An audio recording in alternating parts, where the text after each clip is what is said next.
আসসালামু আলাইকুম। আফসানা ভিলেজ ফুডে আপনাদের সবাইকে স্বাগত জানাই। আবারও নতুন একটা রেসিপি নিয়ে আপনাদের সামনে হাজির হয়েছি। দেখুন বন্ধুরা, এখানে গলদা চিংড়ি মাছের, দেখুন আমরা এটাকে গলদা চিংড়ি মাছের ঠ্যাং বলে থাকি। আপনারা কোথা থেকে কোন নামে বলেন, কী নামে চেনেন, এটাকে অবশ্যই কমেন্টে জানাবেন। দেখুন একদম পাকা পাকা গলদা চিংড়ি মাছের ঠ্যাং কীভাবে রান্না করে দেখতে থাকুন, সঙ্গে থাকুন। আশা করছি দেখে আপনাদের ভালো লাগবে।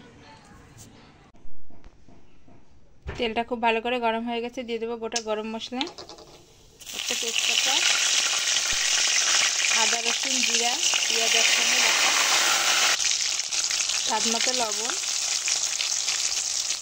পরিমাণ মতো হলুদ, 1 চা চামচ শুকনো মরিচের গুঁড়ি। খুব ভালো করে মশলাটা কষিয়ে নেব।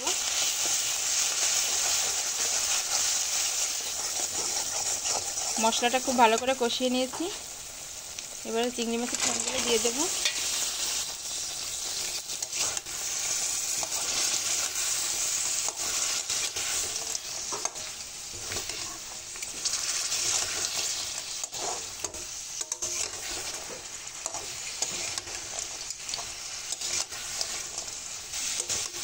খুব ভালো করে আমি কষিয়ে নিয়েছি। এবারে দিয়ে দেবো পরিমাণ মতো পানি।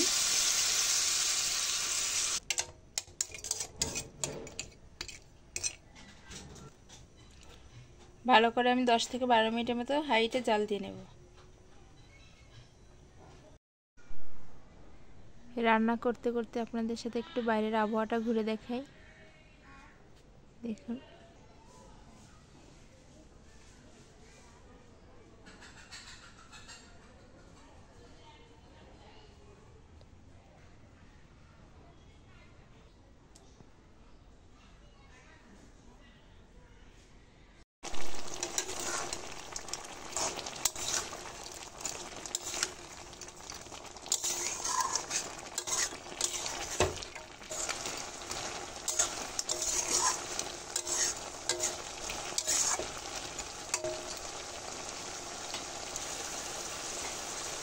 চিংড়ি মাছের ঠ্যাংগুলো কিন্তু খুব সুন্দরভাবে ভুনা হয়ে গেছে। এবার ওপর থেকে একটু ধনেপাতা দিয়ে নামিয়ে নেব।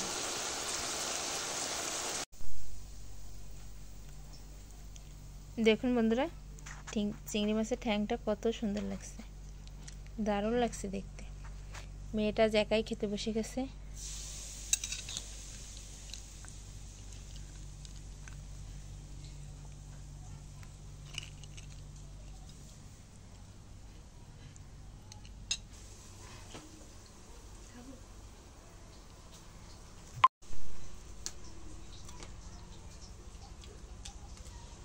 খুব ভালো লাগছে খেতে।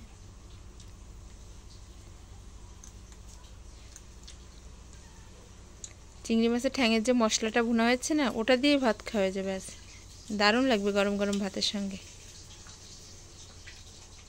সবাই ভালো থাকবেন, সুস্থ থাকবেন। আমাদের ভিডিওটা যদি ভালো লেগে থাকে একটা লাইক করবেন। আল্লাহ হাফেজ।